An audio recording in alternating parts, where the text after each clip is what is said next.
Bonjour, je suis le docteur Cortet et je voudrais vous parler aujourd'hui de la fausse viande destinée aux véganes. J'ai fouiné dans les magasins d'alimentation parmi toutes les préparations qui sont proposées. Je dois dire que c'est assez édifiant.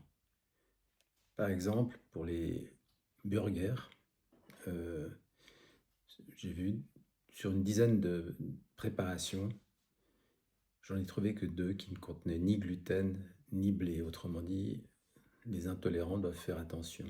Mais il faut insister sur le fait que ces préparations sont des aliments ultra transformés, composés de différentes substances qui elles-mêmes sont ultra transformées. On ne peut pas dire que ce soit sain. Par exemple, je me suis procuré des burgers made in Holland et ils sont constitués d'au moins une vingtaine de composants. Ce burger est un pur produit de l'industrie. Sur les 20 composants, aucun n'est un produit frais ou un produit sain. Il y a 8 additifs chimiques, plus des composants issus de l'industrie. Il y a au moins 20 bonnes raisons de se méfier. Je vous soumets la liste des ingrédients. Il faut remarquer que, en quantité, le composant principal, c'est de l'eau. Et ensuite, il y a des extraits de protéines végétales, de soja et de pois pour 17%. Et les composants suivants, c'est les épaississants, méthylcellulose et glycérol, qui donc sont en grande quantité dans cette préparation. Concernant les autres additifs chimiques, aucun n'est considéré comme toxique ou nuisible à la santé. De manière générale, en nutrition, on affirme qu'il faut éviter les produits industriels.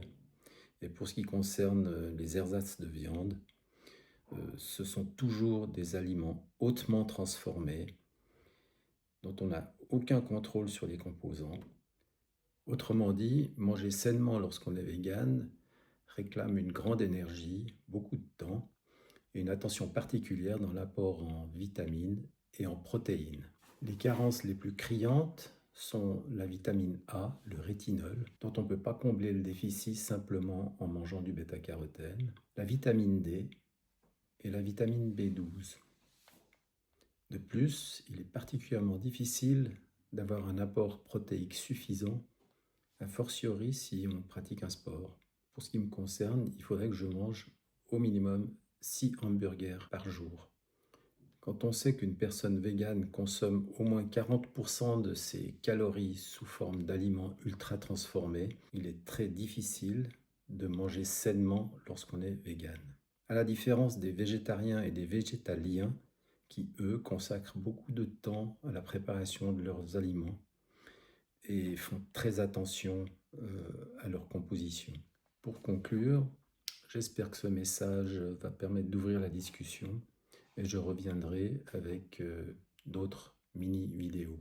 Si certains ont des commentaires à faire ou des propositions, faites-en part dans les commentaires pour pouvoir stimuler les échanges. À bientôt.